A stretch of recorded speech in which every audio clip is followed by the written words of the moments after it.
also making under a focus on library.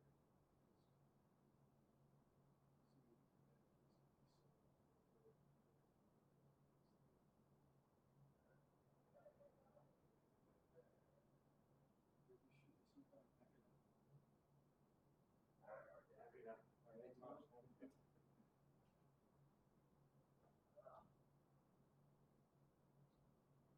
It's been pretty good. It's been done since 2 nights ago.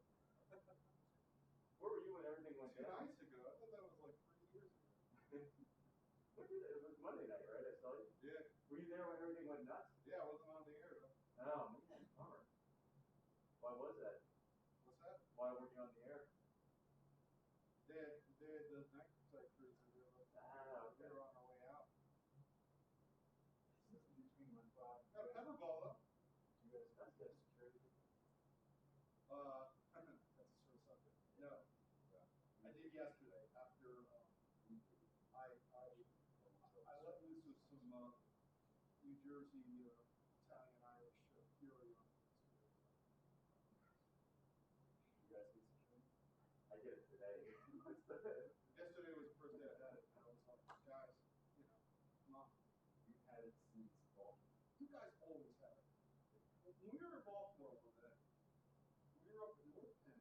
I'll never forget this. Like, everything's going crazy. Like, our van was literally.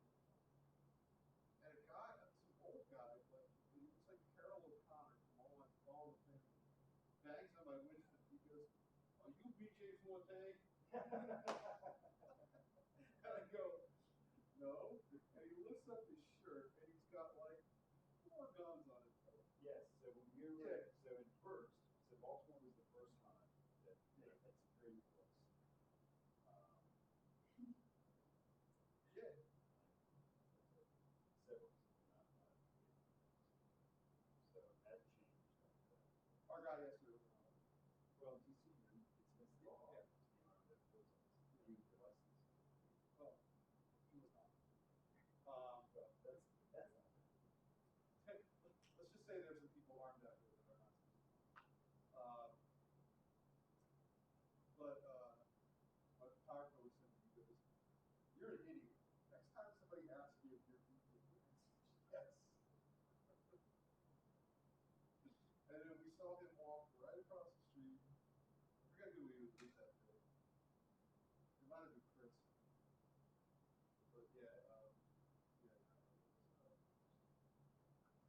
a little bit better yesterday. I was pretty much, Well, now, what's he gonna do if stuff gets crazy? But at least it's somebody. oh, I'll tell you what. I was in the thick of it on Monday, and our guys saved me. Yeah. Yeah. All of this. Well, because like I'm looking at, it's like you're looking at him, and he's looking at you. You have no situational awareness whatsoever. It's just another set of eyes. He was helping us, and I felt better having him. At least it was just a different set of eyes. I had a horrible experience with someone in Baltimore, and I haven't wanted them ever since. So, It was security guy? yeah, well, we didn't get until like night 5 in Baltimore anyway, which So just know these microphones are probably Oh. and our stations are probably streaming already since it's fast up. Nice. So, Yeah. Well, let's say our guy had a stroke. But Yeah. one of the guys, old guys, and one of them was security or one of your the security guy. Oh, wow. That's a real confidence booster. Yeah, well, it was kind of, it was just a pain anyway. They wanted to follow us in one car, and one guy wanted to go with us. And we're used to the freedom of just doing whatever, and so. Dan Bryce, the guy that was with me the other night, everything went crazy. We just made a pact that if they tell us to get out, we're not getting out. So, yeah. Well, at one point, one of our reporters was told the only people that will still be there on 16th, like by AFL-CIO, was me. Problem was, security officers don't do that. Yeah. So, I don't know how they were thought of that. Their position kind of was that all the contract security. But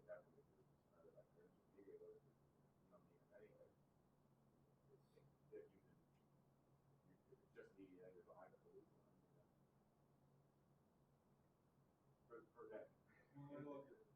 Maybe later. I'll say I've never had any of the situation where I needed one ever. So it's getting after the fact.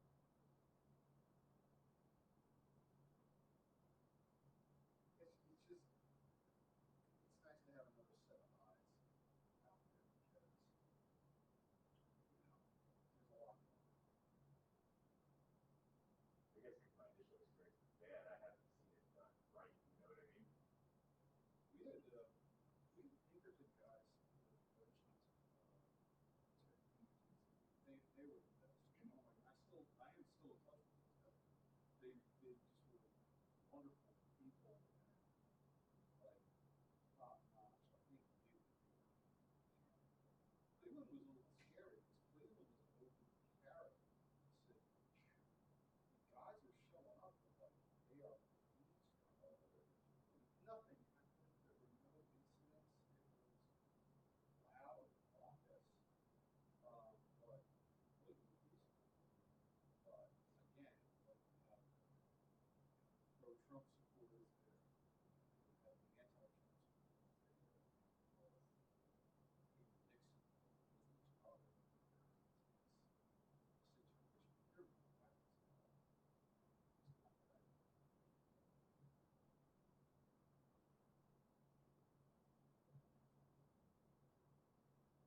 It's not right. Now, Saturday night certainly didn't have it then, and that was the crazy time. This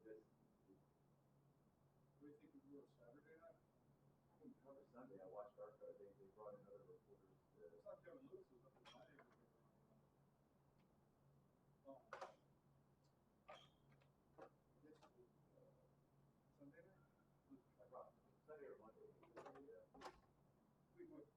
We're scrambling right now to figure out how to get my daughter her hockey plan because that was the pharmacy. Now she was get her hockey plan. You know that already. So.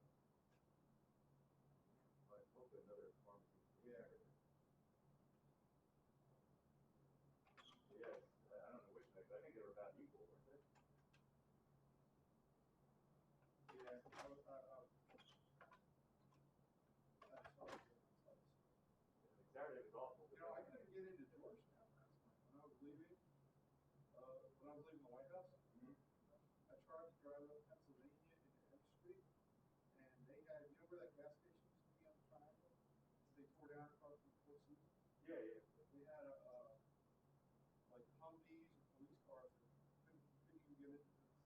I think they shut it off because there had been so much looting, but just like from our station, you had to make a left on, couldn't go right on M. They turned me around. I had to go back around, go up New Hampshire, then up Massachusetts, back to the TV station. But it's funny because we've been making this, statement all through the coronavirus shutdown, saying everything is 20 minutes away, no matter where it is. Yeah. Macklett's 20 minutes away. But it's taken longer to get places, especially now. Especially the streets.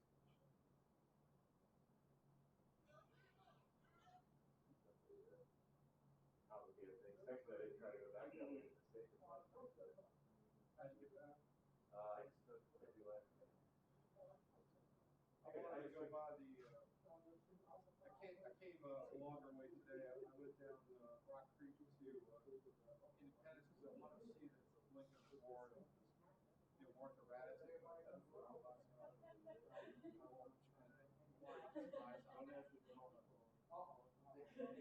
There were a couple. I could see a couple on the steps. I was not like, what was it in the photos?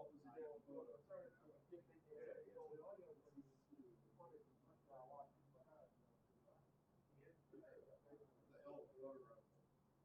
I didn't see it, but I saw we took video of the guys out there. Like, Yeah. I guess she was like on the side where the Vietnam Memorial is, like at the base of the steps. And you can tell the reporter took it because it was like a vertical photo.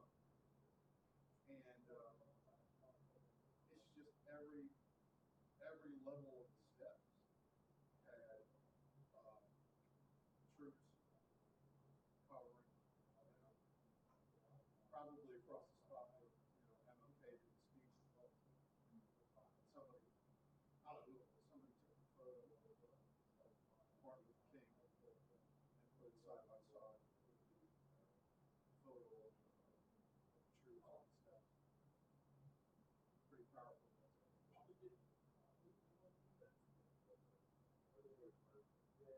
I don't know what they were doing Saturday night, because we had taken a video of National Guard near the link, and it still got vandalized later that night.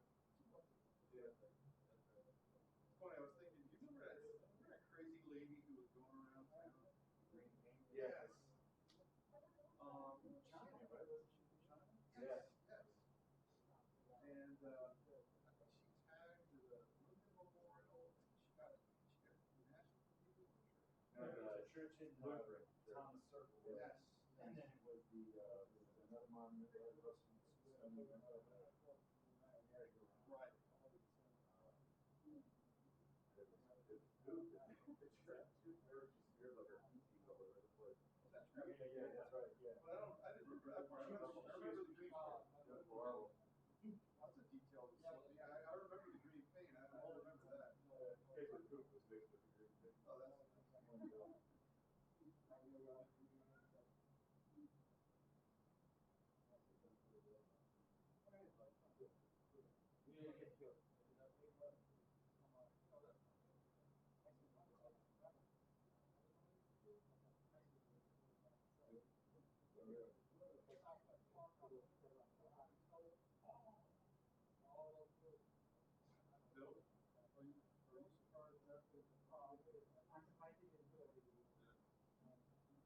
Bill, are you surprised that I had a thought that maybe the events in the last 72 hours, people might have like back to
what I remember. I talked to him already.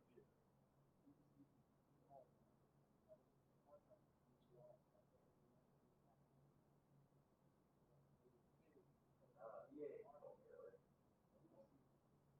Or actually, I called him back, but yeah.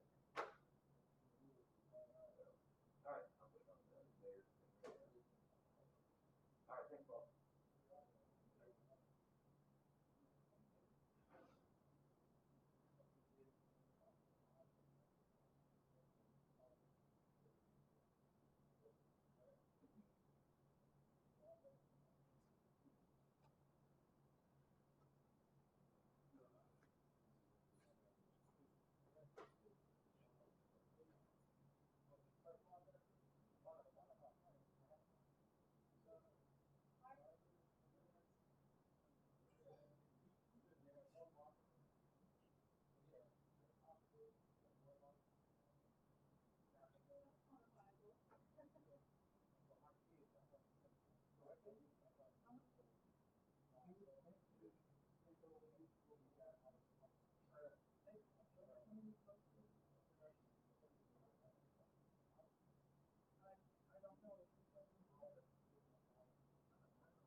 said, that's what I heard. Delivering a lot of drugs on the set.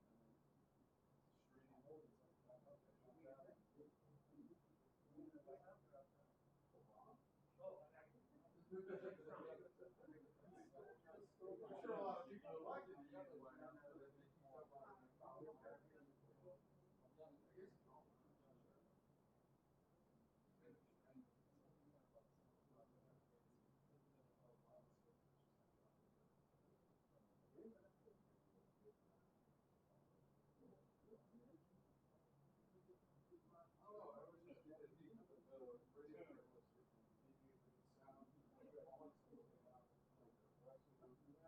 was sound. Quite fun.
Oh, okay.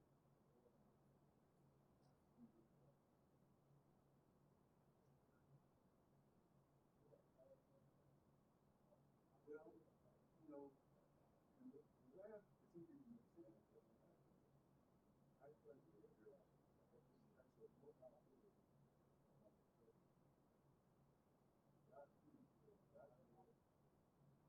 still the new vision, big company.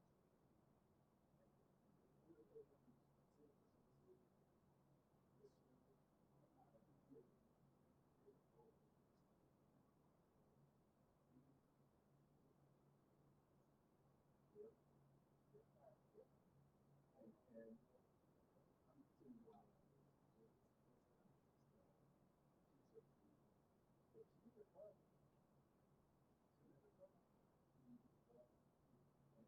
You know, and I don't work with me.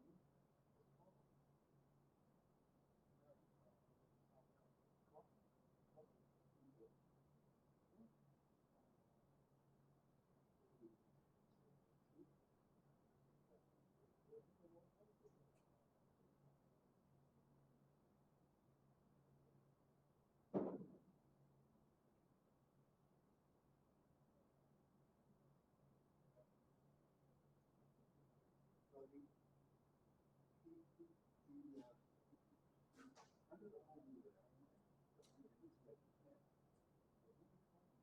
that's the vision. Is develop a single house feature. That was not them.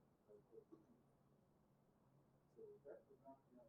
I mean, I used to tell you the discussion.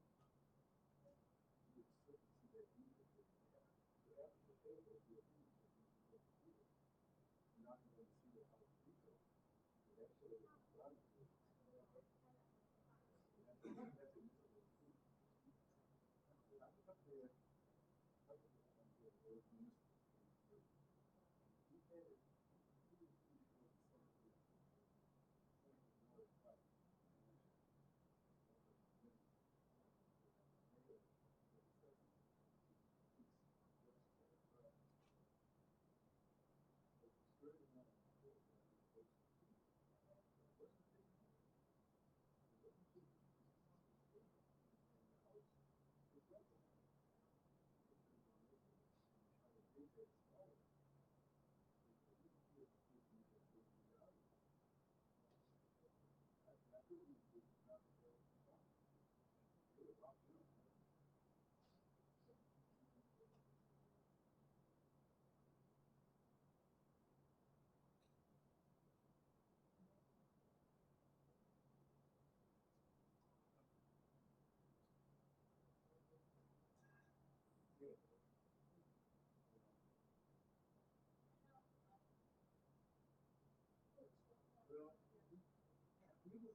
And I learned also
Test 1, 2, 3. What's up? They're coming down right now.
Good morning, everybody. Sorry for the delay. I had to make a few calls to clarify some legal issues. And I wanted to be here this morning to provide an update on the public safety response. And I'm going to ask Chief Newsham to do that, and then we'll answer your questions. Good morning. Thank you, Mayor Bowser, and again, thank you for your continued leadership through these very difficult times. I'm going to start by talking about an incident or an arrest that we had on Swan Street. This was arrest of significance. It was a mass arrest, which is something that we don't like to do, but we feel like we have to do in the instance that we believe we could have a threat to public safety. So prior to the arrests that occurred in the 1500 block of Swan Street a couple of days ago, we were monitoring a group that was exhibiting behaviors that was consistent with the behavior that preceded very violent events in our city the prior 2 nights. Some of that behavior was the throwing of different projectiles and also the burning of a Metropolitan Police Department police vehicle. We monitored that group. This was after the curfew. We monitored that group for a while. We were able to stop that group on Swan Street at about 9 p.m.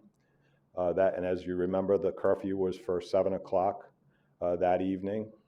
The folks that were arrested had been given multiple prior warning that there would be a curfew in the District of Columbia, and if they did not abide by the curfew, that they would be subject to arrest. Those warnings were in different forms. As you know, the mayor and I held a press conference prior to that, warning folks that there would be a curfew in effect at 7 p.m. till 6 a.m. There was a mobile alert that was sent out to electronic devices describing the curfew that would be in effect, and our police officers went over their public address systems to let people know that there was a curfew in effect and that they could be arrested in the event they violated the curfew. While effecting the arrest on Swan Street, There were reports of arrestees kicking in doors in that block. As you all know, that is a residential neighborhood. There was at least there was several radio transmissions by officers on the scene that the group was kicking in doors, and there was at least one call for service from a citizen who was relaying the same information to the police.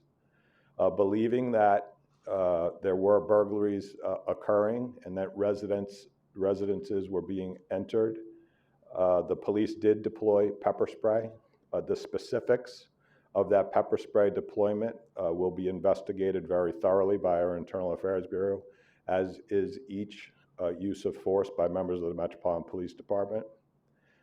A number of arrestees were able to escape arrest by entering into a home. Police quickly learned the apparent homeowner on the scene had allowed them into the home. The district commander, the commander of the 3rd District, was quickly dispatched to the scene because he has the most familiarity with that community and the people who live there. The district commander had multiple conversations with the person, Mr. Doobie, who identified himself as the homeowner. These conversations occurred not face-to-face, but through the window. Police officers reported from the scene, several police officials reported that between 10 and 30 arrestees were able to escape into the home. The homeowner, as you all know, Mr. Doobie, or the person who has claimed to be the homeowner, has done multiple interviews, some with national media. Two of the quotes that I found particularly concerning to me, to Andrea Mitchell on MSNBC, there was a quote in parentheses, "Police were beating on people, putting their faces into cement." Another quote that was attributed to Mr. Doobie on Channel 4 was that he saw protesters decimated and beaten. Knowing everything that I know about the Metropolitan Police Department, our tactics, that was very disturbing to hear. These are the facts that I have surrounding the arrest, and this is before the investigation obviously is thoroughly completed. There were 194 arrests on Swan Street. 190 of those 194 were adults. The arrestees were photographed on the scene and at prisoner processing during the course of the arrest. The arrests were effectuated by all police accounts without resistance. There were no visible injuries to any of the persons that were arrested. Of course, because, and I've mentioned this already, because of the allegation of excessive force, our Internal Affairs Bureau will do a very thorough review to get to the bottom of exactly what happened. I don't have any evidence at this point to corroborate the allegations that anybody was decimated and beaten. Let's talk a little bit about the protests yesterday. Yesterday marked the 5th night of protests in the city. They were obviously noticeably different than the ones we had seen in prior days. During the day, we saw groups assemble safely throughout the District of Columbia. Some of the areas of attention were the Lincoln Memorial, the U.S. Capitol, 14th and U Street, and Lafayette Park, which has been consistent throughout the demonstrations. As the evening progressed, we had a large group remaining at Lafayette Park. Other groups were marching through the city, smaller groups. By 11:30 p.m., the majority of the groups had remained in the northwest quadrant of the city and reunited at Lafayette Park, where they continued to gather peacefully. Many of the businesses and restaurants throughout the city previously affected areas such as Georgetown City Center, the downtown area, had boarded up their establishments in anticipation of potential vandalism and looting. Over the last days, I know that the mayor has met with many of these business owners. I commend her and I commend them for taking proactive measures for ensuring that their establishments remained intact. And I've talked about this previously. We are urging everyone, including members of the media, if you have any video or images of people that were involved in illegal behavior, destruction of property, or hurting people in the violent activities that we had throughout the city, please share those with us. We are offering a $1,000 reward to anyone that can identify people in those images. We put some of those images out already. We will be establishing a single source where people can review those images. At the end of the day, we believe that there was excess of 5,000 peaceful protesters in our city. As you all know, there was a number of federal resources that were deployed across the city. Let me see. Let me go into the arrests overall, just so you have some sense as how these days have proceeded. And the first night, Saturday night, when we effectuated arrests, we had 19. On Sunday night, we had 92. On Monday night, we had 288. And last night, we had 19 arrests throughout the city. The arrests throughout the city last night were generally individual arrests of people that were resistant to abiding by the curfew.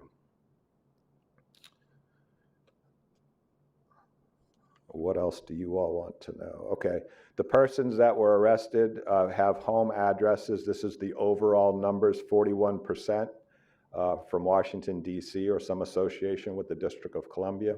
35% Maryland, 14% Virginia, 1% from other U.S. states, and 9% either no fixed address or unknown address. The nature of the arrests were 63% were curfew violations, 11% for felony rioting, 11% for burglary, and then multiple other arrests that were either 2% or less. I believe that is everything of significance that I have to share with you at this time. And the mayor can take any questions that you all might have.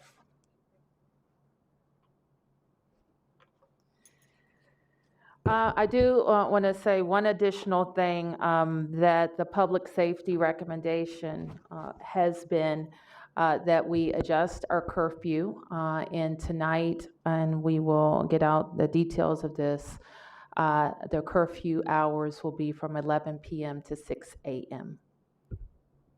Any questions? Yes.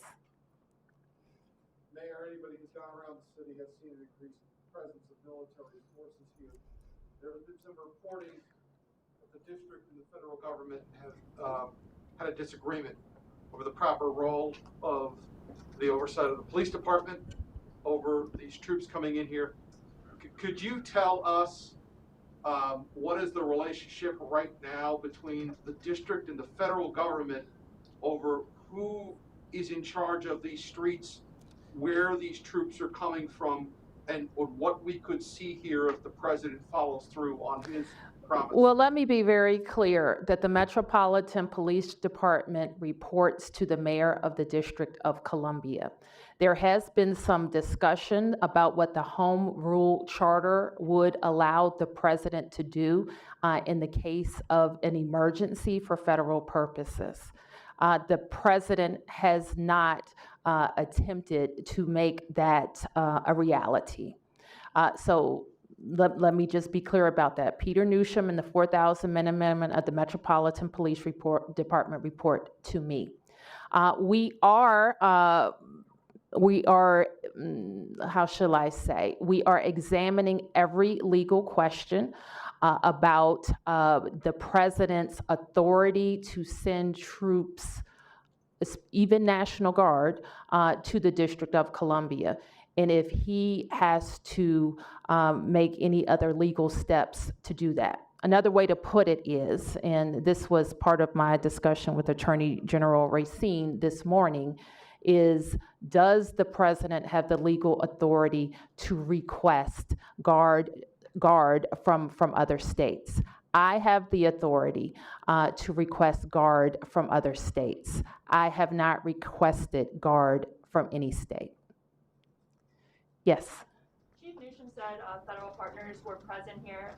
News reports show that Customs and Border Patrol, the acting director, said they sent Customs and Border Patrol officers to the district. Could you or Chief Newsom explain what their role was here last night and what their role, whether he had a role in requesting their presence or you did? We have requested, the only federal authorities that we have requested are the DC National Guard, very limited role, unarmed, to help us with a perimeter. And I think the number is 100 DC National Guardsmen, which are federal actually as well. We also, prior to that, requested FBI officers who we work with, and I think DEA officers. What are your thoughts on Customs and Border Patrol being present in the district last night? I don't know that they were present in the district. I don't know if the chief can confirm that. Customs and Border Patrol was in the district, but it was not by MPD request. Yep. So, the perimeter around the White House is expanded pretty dramatically at this point. It's kind of going as far up as maybe I Street or beyond that, and it's just preventing people from moving around as they normally would. What do you think about that fact that it's expanded? What would you think if it expanded further? And then to you, Chief Newsom, a lot of strong words about what happened on Swan Street. Why come out with all of this today? Like, what's the reasoning here for saying these things? So let me respond to your question. As part of, we think that the federal purposes are being stretched. And there has to be a determination of what the federal purposes are being served. And that's what we will continue to examine legally and push back on. And your question for me? I'm sorry. Just to get some strong words about what happened on Swan Street, what you guys think happened versus what the homeowner and some other folks are alleging on social media and in the news. Kind of what was the motivation here for kind of putting out your... I was trying to lay that out in my talking points, is that, when you make an allegation in this environment that police officers were beating peaceful people who were compliant in being arrested, that's a very, very serious allegation. I think it would be irresponsible of me not to share the facts that I currently have at my disposal, because those facts, I did not see a lot of those facts out there in the reporting that I saw yesterday on this incident. Yes, Kobe. I was at 16th and I earlier, a few minutes ago. Who exercised jurisdiction over that block of 16th Street between H and I? Is it now under federal jurisdiction, or does the district have any jurisdiction over it? That is a DC street, Kobe. I think that if I had to understand the argument that the feds are making, is that is part of a perimeter to protect the White House complex. But I think that's going to be a point of contention. Yes, were you finished? Okay, yep. This could be for the mayor or the chief, but clearly at some point a decision was made last night that you weren't going to try to clear out all the protesters. The crowd was far bigger than the night before when the federal authorities had moved in. Clearly, D.C. made a decision. We're not going to try to clear these people out of here in front of the White House. We didn't try to clear them out before. But you decided not. It would have been you last night, and you obviously decided not to. It would have been them last night. What do you mean? You guys let people protest last night. We let people protest every night. So you were not at any point going, like last night you had a curfew at 7 and you decided to let people protest if they were going to protest peacefully. And I did see MPD involved in arresting people the night before away from the initial incident. MPD arrested people last night. Okay, so I don't want you to be confused. We have allowed peaceful protest every night. Who we are concerned about are people who are not peaceful and are destroying our city. Our curfew is a tool for MPD to make sure that they can put their resources to finding those people and detaining those people. But clearly 288 versus 19 arrests, you You decided not to enforce the curfew as much last No, night. we decided, or the chief found that there wasn't destruction abound in the city. You follow what I mean? So, and he just explained the arrests before were to prevent that type of destruction. Yes. Hi, I'm Emily. I'm a new reporter with the Washington Post. Hi, welcome. Thank you. I'm wondering if you have a list of the federal law enforcement agencies acting in the district in regards to the protests. I'm not sure if we are keeping a list, but the feds are. They know because they're under their control, not ours. Yes, Mark. Can you, both for you, the mayor, and the chief, is the curfew working as you guys intended it to?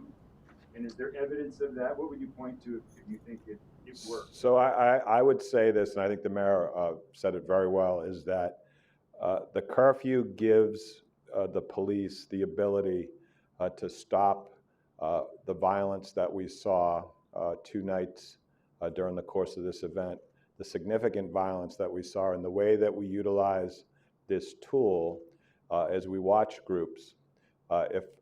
Yesterday is a perfect example.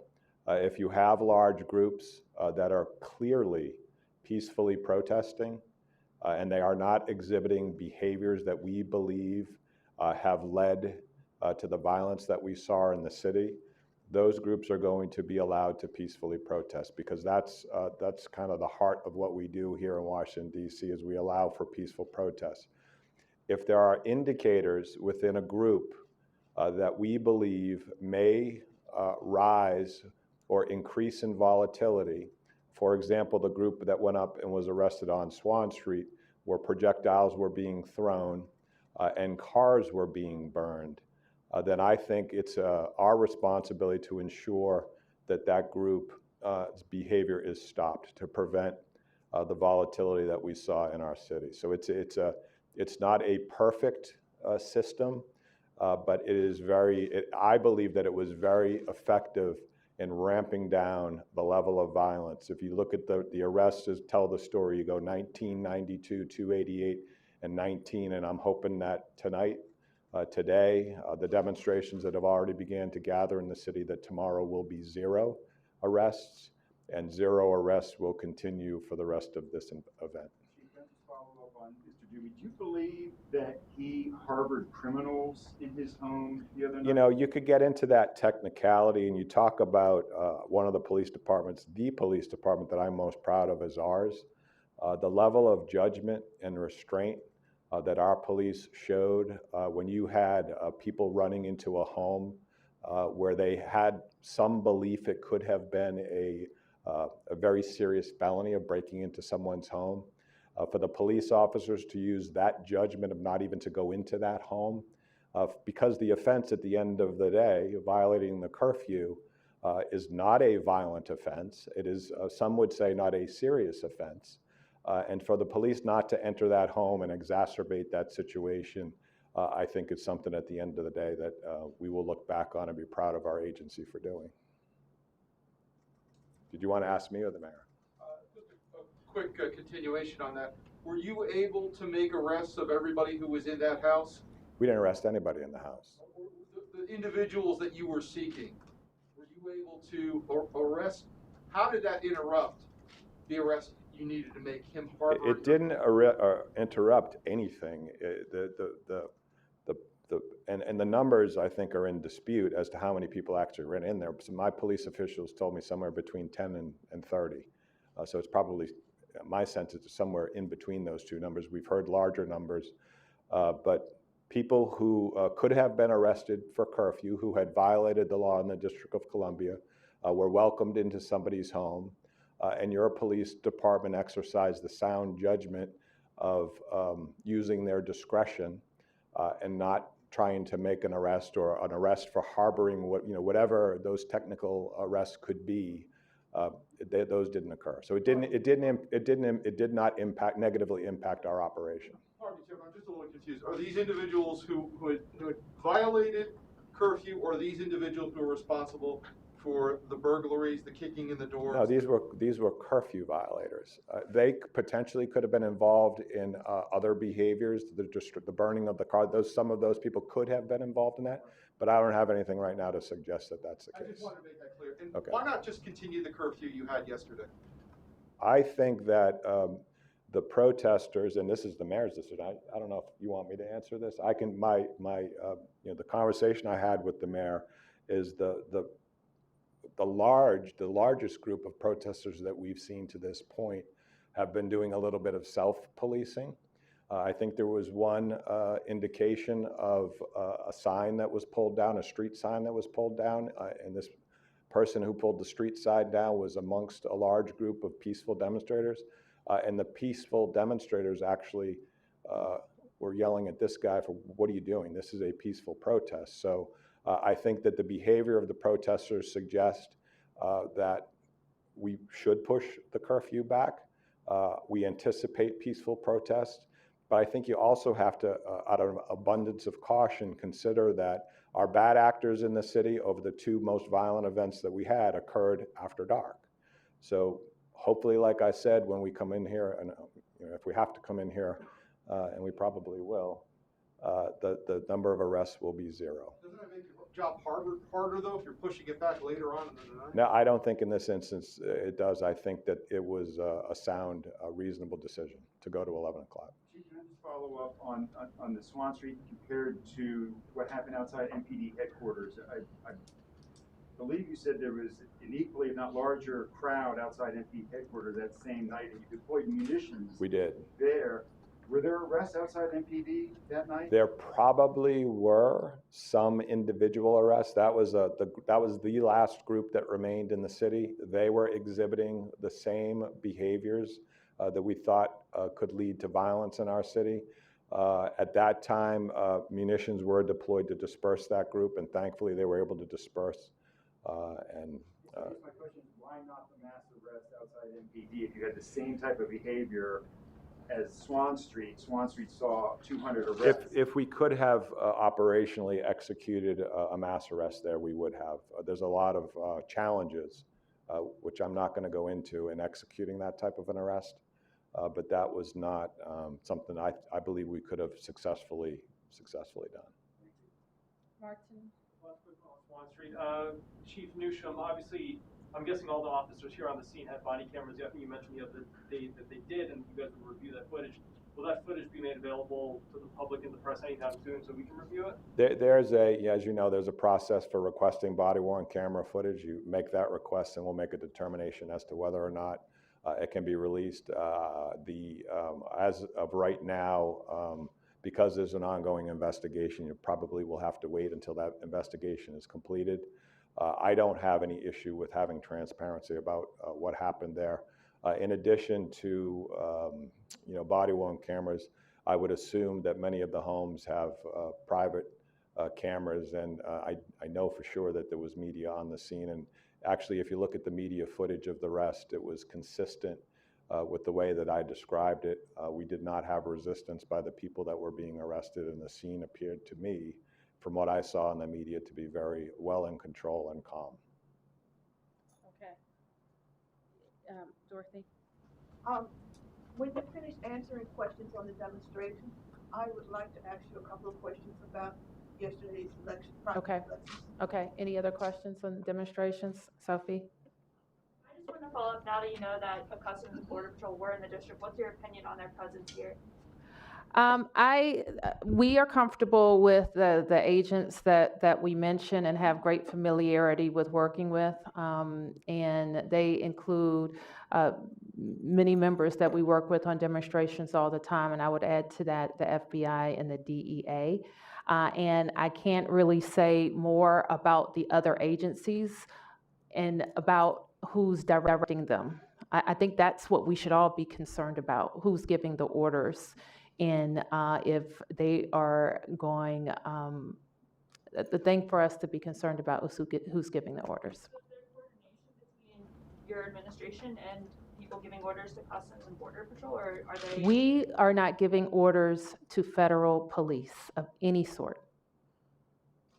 So is there coordination though? you might not be giving orders, but are you working with them? Do you know what they're doing here? We are directing the federal assets that we've requested. I've already gone over, and we are not directing any federal assets beyond that. Yes. One last riot question for the chief. Chief, this morning. One last, what is the? Right. Protest. Okay. This morning, about 2:30, MPD responded to DC Fire requesting assistance. Are you familiar with this incident? I have limited information, so my understanding there was an attempt robbery of some of our DC Fire and EMS personnel in the 6th District, and that's an active investigation. It occurred this morning. So as details, I mean, if you have a specific question, I can. There's some anecdotal reports that perhaps these were actually rioters or looters who are looking for and actually demanding things like the Halligan bar, forcible entry equipment that may have been on the trucks. I've heard those same reports, but I can't say with certainty in that level of detail. But I if you want to follow up with me on that, Mark, I'd be happy to give you what we got. Thank you. Yep. Yes. And this, one for the mayor, one for the chief. First, Mayor, do you expect the curfew to be more nights after this? I don't know. Okay. We have been. We regard putting a curfew in place as something very serious, and we make that decision situationally based on our public safety needs. Yes. Were you given notice that they were going to extend the perimeter from K Street to L? No. Chief? I know that they were, that was something that they wanted to do. So I was in tune to the fact that was something that they wanted to, was increase their perimeter. And I think there's obviously going to be questions as to whether or not they can do that. One last question for the chief. I know you were asked this yesterday and didn't have the full information yet, but one thing I'm still not clear on, because you're both saying you're using the curfew only for signs of violence, signs of trouble, but I did watch your bike officers help federal authorities on I Street after the curfew began on Monday night. What were they doing from your perspective? I'm a fairly intelligent person, some would say, and some might disagree with that, but every single instance of police interaction that occurred over the last 4 days, I don't have at the top of my head. If you have a specific location, instance, and time, I'll see what I can find out. It was about 7:15 on I Street. Yeah, that one, that's not ringing a bell. I mean, we have video. We put it live on television. Share that with me, and I'll answer any questions that I possibly can. Okay, Dorothy. Muriel Bowser, how would you generally assess yesterday's primary election and the manner in which the Board of Elections conducted? In a word? Okay, maybe I can't do it in a word. And I'm saying this based on my experience as a voter and my reflection. I haven't been briefed by the board chair or any of the board staff, but I know that DC voters spent hours on the polls yesterday, and that is nothing short of failed execution. If I could follow up, there were two major components of failure. One was the issue of the absentee ballots being sent out by the Board of Elections, and then the other issue was the long line. With regards to the absentee ballots, were you aware or your staff party to any of the planning that the Board of Elections did? And are you aware that the Board of Elections did not engage a mail order house to mail out the ballots and tried to do it with the in-house staff and the antiquated machinery that they have down there?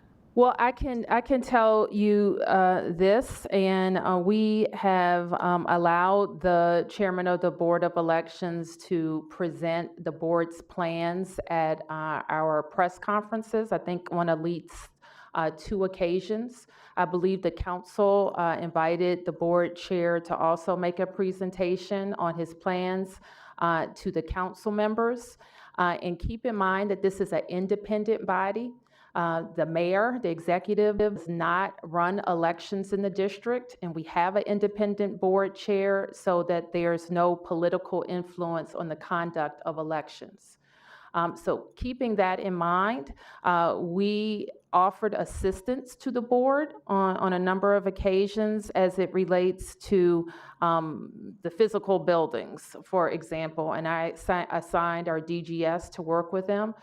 We also offered them assistance with volunteers, and I assigned our Serve DC to recruit volunteers to provide poll coverage. We also provided PPE and sanitation equipment to the board so that they would have what they needed at that level. Now, it would be inappropriate, in my view, to get involved with who they contract with.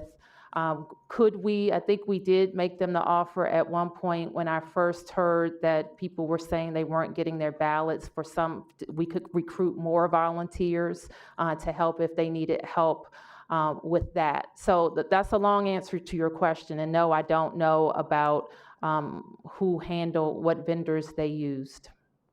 Can I just follow up with two questions? One is, isn't the involvement of your administration a little bit more than what you just enunciated in terms of, didn't you direct your director of the Department of Employment Services, Tommy Wells, to be your eyes and ears over the board of elections as we were going into the primary? As a conduit. Yes, I directed Tommy to be like the communication arm with the board so that any of their needs that they communicated would be elevated through our administration. And that's exactly what he did. At this point in time, what assurances can you give to DC residents and voters that the same problems will not occur in November for the presidential primary and the general elections in DC? Dorothy, I am very concerned about it, and the confidence of our electorate in how this independent board operates is paramount.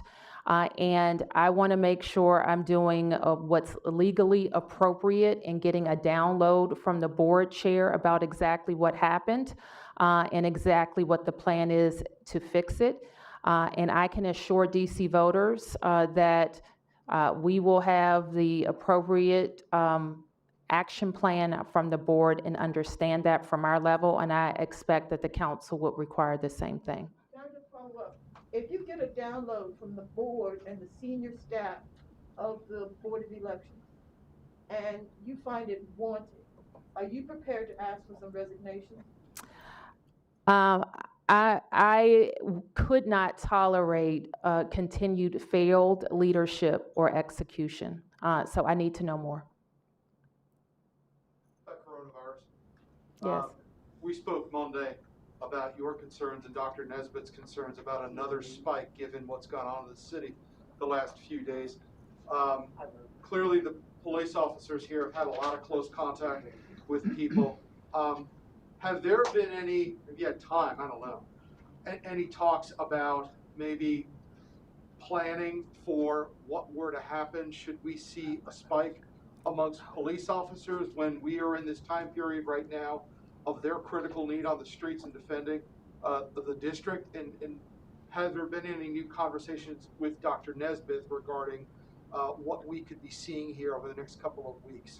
Well, we we have been preparing for a medical surge, as you know. We didn't see a high level of surge happen in phase 0 that outpaced our supply of beds, ICU, ventilators. And we continue to have all of those, that surge capacity in place. I think our best thinking suggests that anything that happened over this weekend, we may not see for 2 to 3 weeks. But I do want to emphasize to people, the testing capacity that we have and the facilities that we have made available in the district. One thing that Dr. Nesbitt is very concerned about, that over the past week, and shouldn't surprise any of us, our world has kind of been upended, that the numbers of people seeking testing have dipped. over the last week. So we're all very concerned about that.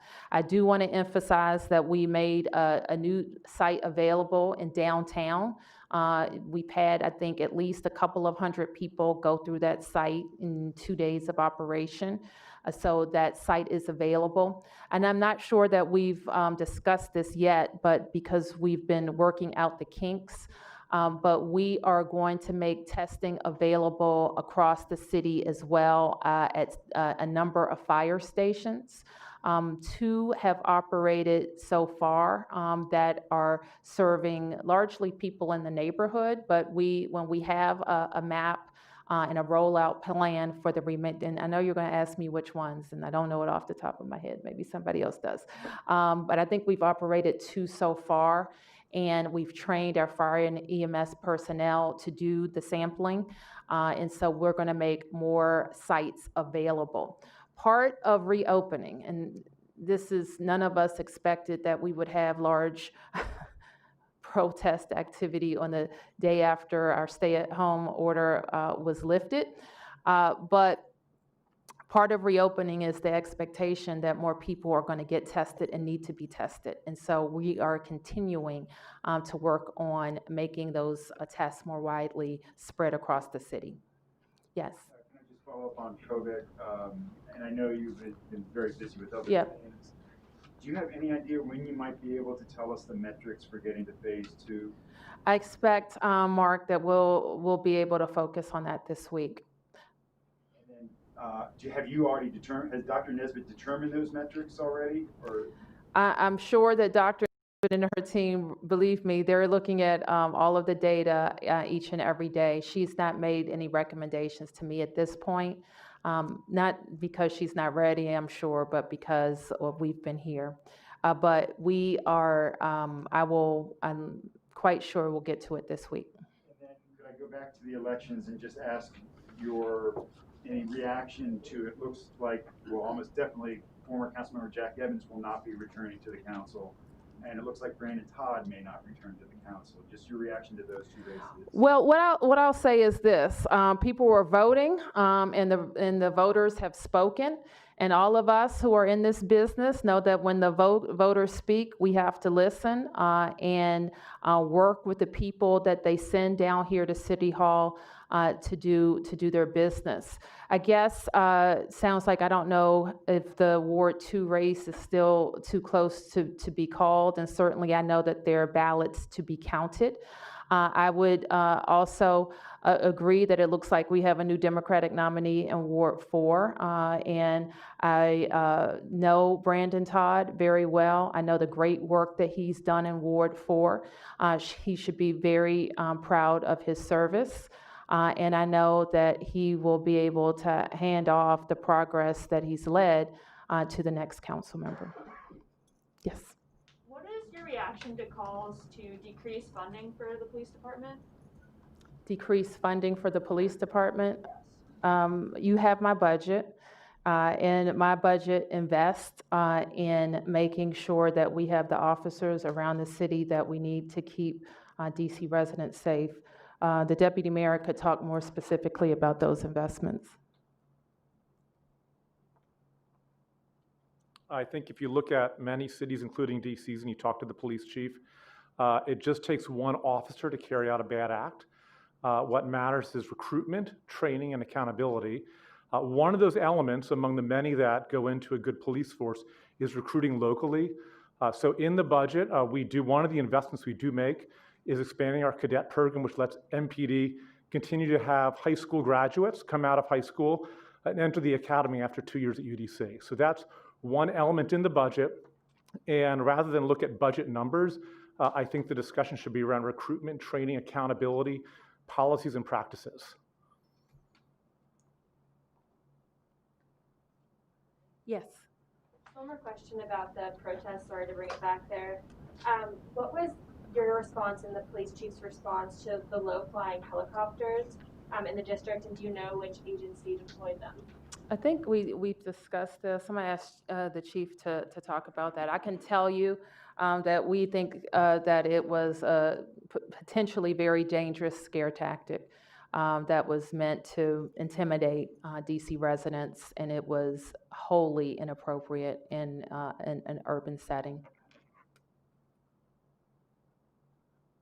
I'll say two things about the helicopters. One is the asset can be very valuable in monitoring crowd movement.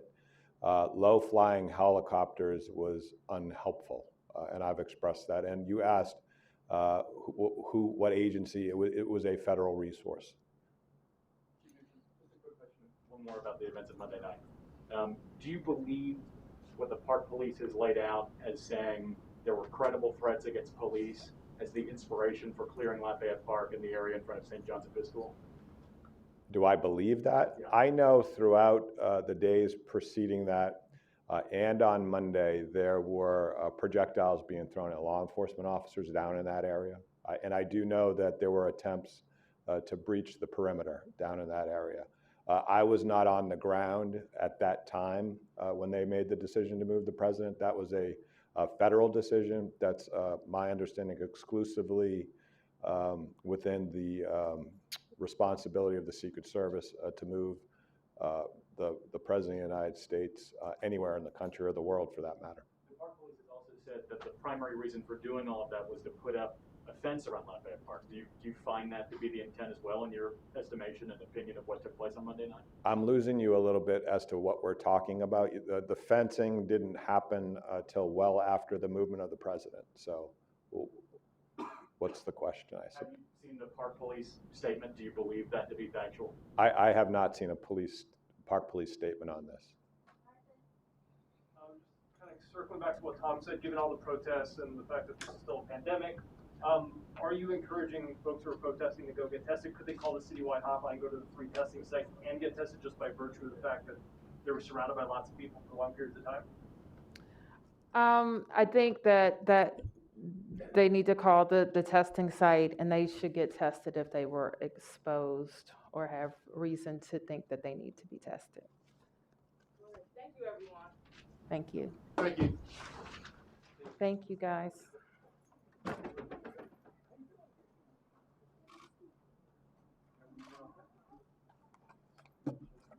that's all yours. Thank you.